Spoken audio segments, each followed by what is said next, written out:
एक छोटे से गांव में एक युवा लड़का था जिसे हमेशा किसी न किसी चिंता में घिरा रहना पसंद था।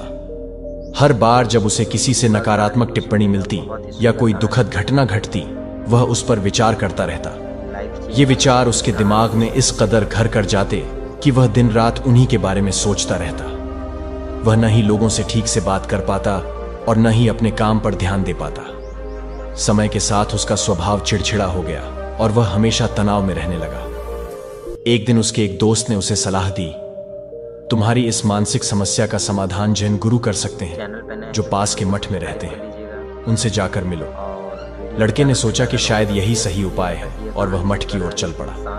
मठ में पहुंचकर उसने जैन गुरु को अपनी परेशानी बताई। मुझे पुरानी बुरी घटनाओं को भूलने में बहुत परेशानी होती है, मैं लगातार उन्हीं के बारे में सोचता रहता हूं। जैन गुरु उसकी बात ध्यान से सुनते रहे, लेकिन कोई जवाब नहीं दिया। वे बस उठे और मठ के भीतर चले गए। लड़का हैरान रह गया, लेकिन उसने गुरु का इंतजार किया। कुछ देर बाद जैन गुरु वापस आए। उनके हाथ में एक मिट्टी का गिलास था जिसमें पानी भरा हुआ था। गुरु ने लड़के से कहा, इस गिलास का वजन बताओ। लड़के ने कहा, बहुत हल्का है, मुश्किल से कुछ ग्राम। गुरु ने फिर पूछा, अगर मैं इसे कुछ देर तक पकड़कर रखूं तो क्या होगा? लड़के ने जवाब दिया, कुछ खास नहीं, यह आराम से रह जाएगा। गुरु ने फिर पूछा, और अगर मैं इसे 1 घंटे तक पकड़े रहूं? लड़का सोचते हुए बोला, तब आपका हाथ दुखने लगेगा। और अगर मैं इसे पूरे दिन ऐसे ही पकड़े रहूं? गुरु ने पूछा। लड़के ने गंभीरता से उत्तर दिया, तब तो आपका हाथ सुन्न हो जाएगा और बहुत दर्द होने लगेगा।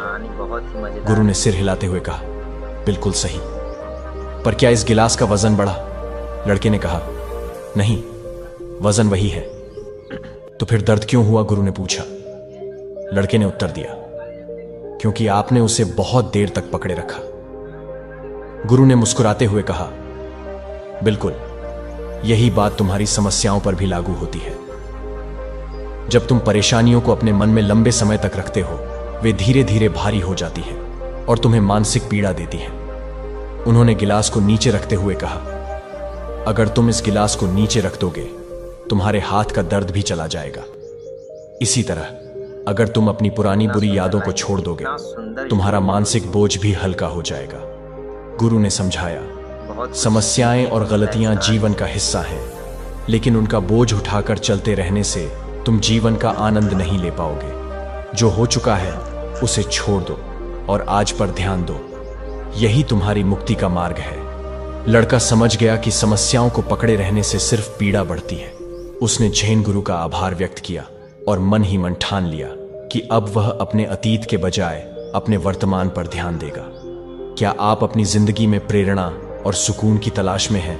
हमारे चैनल पर जुड़िए, जहां हम आपके लिए लेकर आते हैं गौतम बुद्ध जैसे महान विचारकों की प्रेरणादायक कहानियां, ध्यान और आत्म शांति की दिशा में मार्गदर्शन और आपके मन की उथल पुथल को शांत करने के अनमोल तरीके। हमारे साथ हर रोज कुछ नया सीखिए और अपने जीवन को नई दिशा में मोड़िए। दोस्तों, यह कहानी आपको कैसी लगी कमेंट में आप ज़रूर बताइएगा। इस कहानी को सिर्फ सुनिएगा नहीं, इसे अपने जीवन में भी उतारने का प्रयास कीजिएगा दोस्तों। और ज़्यादा से ज़्यादा दोस्तों तक शेयर कीजिए ताकि हर एक इंसान इस कहानी को सुने और अपने जीवन में कुछ सुधार करे दोस्तों। ऐसे ही कहानियाँ सुनने के लिए मेरे इस चैनल को सब्सक्राइब कर लीजिएगा ज़रूर से, और अपना राय कमेंट में ज़रूर दीजिएगा। मिलेंगे किसी नए कहानी में, किसी नई स्टोरी के साथ। तब तक के लिए जय हिंद।